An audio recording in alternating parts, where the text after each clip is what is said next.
Hello, welcome back. Today we're going to talk about present perfect. Present perfect is a past tense, okay? This can be a little bit confusing, okay, since the name is present, but we're going to list it along with simple past and past continuous. So we have simple past to talk about finished events in the past, past continuous to describe events in the past like they were trapped in a time bubble, so we can actually explain things, moments, reminisce things. And now we have present perfect. And present perfect is going to be used in a very concise way. We're going to use it to talk about our previous experience until now, okay? But without being specific about the moment we're talking about. So let's take a look at this example. Let's say that on 2013, I went to the beach. In 2014, I went to the beach again. And in 2015, I went to the beach for a third time. To describe all this experience, I can say this: I have gone to the beach. Take a look at the structure.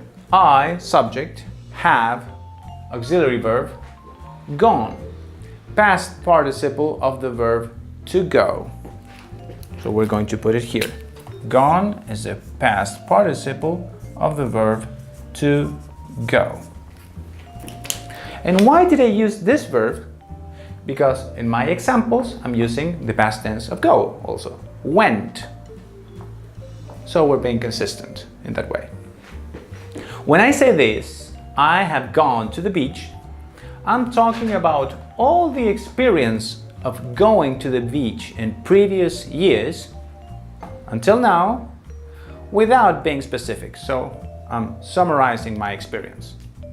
Next, I'm going to give you another set of examples to show you how this can be used. Okay, here's another example. Let's say that we want to talk about our experience during the week. So this is today, and last Tuesday I was at Walmart. And yesterday I was at Walmart too. So if I want to talk about these two separate events in one phrase, I can say this: I have been at Walmart 2 times. So when I say I have been, actually I'm talking about both times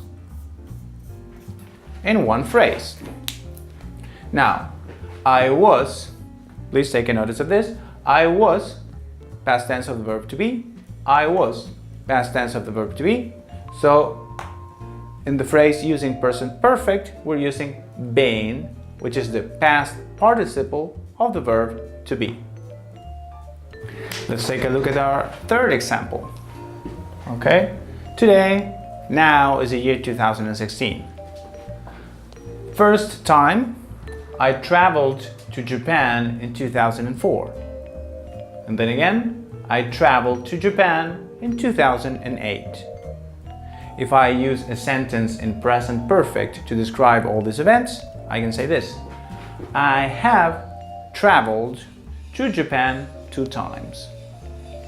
And this is a really good thing because, as you notice, traveled, and then we have traveled here. In regular verbs, the past simple and the past participle are the same. So now we can recycle all the regular verbs in past tense that we have been practicing so far. For example, I have worked at this company for 2 years.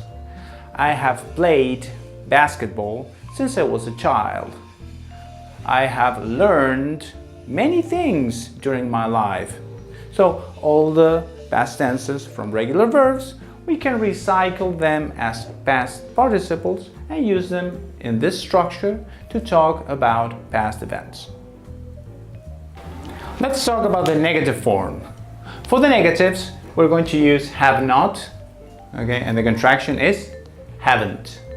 So when we say I haven't been at home, we're talking about me not being at home before now, okay? The time frame is not really specific. Probably I'm talking about me not being at home since I left, okay? We're going to cover that in another video. But for now, when I say haven't, I'm saying I have not, okay? Let's take a look at this next example. I haven't done my homework. Okay, for us teachers, this is one of the most common phrases. So please learn this, and at least you can say it in English on your next class. And this is what we say. You haven't studied. Yes, you haven't. Now, again, in this case, regular verbs come to the rescue. Studied, as I explained before, is the past participle of the verb to study. And it's also the past tense. So, the more you practice with the past tenses you know from regular verbs, the more you're going to feel familiar with this structure. Okay, last but not least, we're going to talk about the questions. Now, to make the questions, we're going to use an extra word. Okay, we're going to use the word ever in this case. And ever in this context means at any time. Since we're speaking about past experience, we are going to summarize a lot of questioning just by including ever in our questions like this. Have you ever? Okay, this is our basic question structure. We use the auxiliary first, then we use the subject, and in this case the verb is going to be a past participle. So this is the past participle acting as a verb, because of course it is a verb. But between the subject and the past participle, we're going to drop the word ever, okay, to give it more context, to round it up, if you would. So it sounds like this. Have you ever been to Europe? It's simpler to ask this instead of, did you go to Europe last year? Did you go to Europe the year before? Did you go to Europe 3 years ago? Did you go to Europe 10 years ago? So we just ask, have you ever been to Europe? Okay? Of course, short answers, yes, I have, using the auxiliary again, or no, I haven't. Next thing, have you ever seen Doctor Who? Okay, if you're from Britain, of course you have, okay? But many people here haven't. So, again, auxiliary verb, have, subject, you, and between the subject and the verb, we're going to use the word ever to indicate this. Have you seen Doctor Who at any time before now? Okay, so we're compressing the question just by using ever in this case. Another example. Have you ever traveled by train? Once again, regular verbs come to the rescue. Learn your regular verbs in past tense. This is going to save you a lot of time. Okay, so have you ever traveled by train is also a question in present perfect, and we're using ever to save us from asking, have you traveled by train before now at any given time?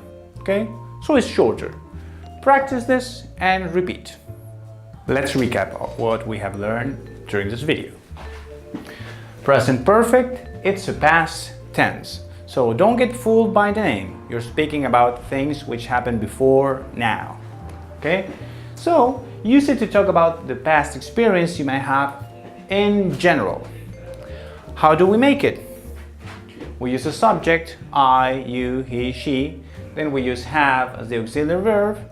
And then we use a past participle. Remember that in the case of regular verbs, the past participle is the same as the simple past of the verb. Okay? Negatives. We use haven't, a contraction of have not. Okay? So when answering short, we say yes I have or no I haven't. And for the questions, use ever because this means at any time before now. Example. Have you ever seen the rain? Like the song from Creedence Clearwater Revival. Okay? So practice, repeat, and have fun. Okay, that's all the time we have for today. On behalf of everyone here at Smooth Talkers, thanks for watching, and I'll see you in another video. Bye.